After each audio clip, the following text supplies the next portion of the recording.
증발됐습니다. 환율도 급등했습니다. 새해 들어 우리나라 증시는 급락을 거듭하면서 G20 국가 중 등락률 꼴찌를 기록하고 있습니다. 대통령이 공매도 금지 등 총선용 정책을 쏟아내도 역효과만 나는 가장 큰 이유는 코리아 디스카운트의 가장 큰 원인이 윤석열 대통령과 이 정부에 있기 때문입니다. 한국 경제의 최대 리스크입니다.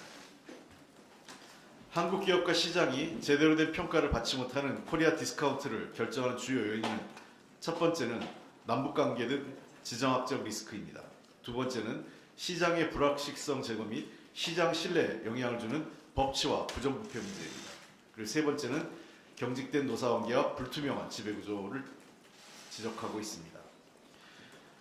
윤석열 대통령과 현 정부는 이 모든 것을 최악으로 만들고 있습니다.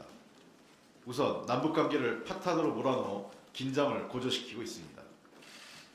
그리고 민주주의와 법치의 퇴행으로 시장이 가장 싫어하는 불확실성도 증폭시키고 있습니다.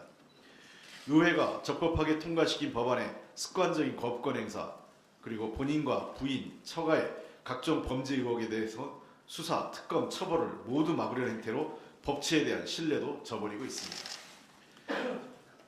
또한 노조를 악마화하면서 노정관계를 최악으로 만들어 산업 현장의 안정성도 불안해졌습니다.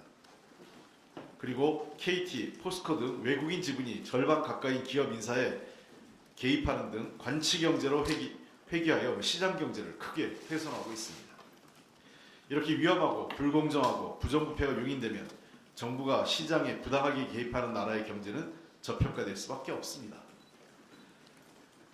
윤석열 대통령과 이 정부의 행태가 가장 큰 문제임에도 계속된 무책임한 언행과 정책, 오만하고 독선적인 태도를 바꾸지 않는 한 한국 경제 리스크 해소는 불가능할 것입니다.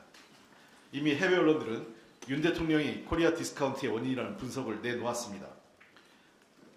파이낸셜 타임즈는 정부의 기업 인사 개입, 법치를 훼손하는 사명권 남용이 한국 경제에 대한 불신을 조장하겠다고 지적한 바 있습니다. 최근 상황을 예언하듯이 한국 정부가 포스코 지배구조에 간섭하려는 시도는 40%의 지분을 보유한 외국인 투자자들의 분노를 불러일으킬 가능성이 높다고 강조하기도 했습니다.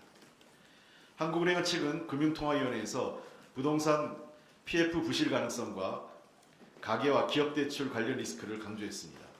우리 경제가 매우 비상한 시기에 대통령이 최대 경제 리스크가 된 것은 매우 불행한 일입니다. 대통령실 참모들과 여당은 검찰총장 출신 대통령을 두려워하지 말고 대통령의 잘못을 바로잡아야 합니다. 이를 방치하고 그저 그 앞에서 듣기 좋은 소리만 하면 한국 경제를 망치게 된 공범이 될 것입니다. 대통령이 말씀을 할수록 국민은 혼란스럽고 시장은 얼어붙고 해외로부터는 조롱거리가 되고 있습니다. 세간에는 너무 앞뒤가 맞지 않고 비상식적이라서 도대체 대통령 자신도 무슨 말을 하는지 모를 거란 평가마저 나오는 상황입니다.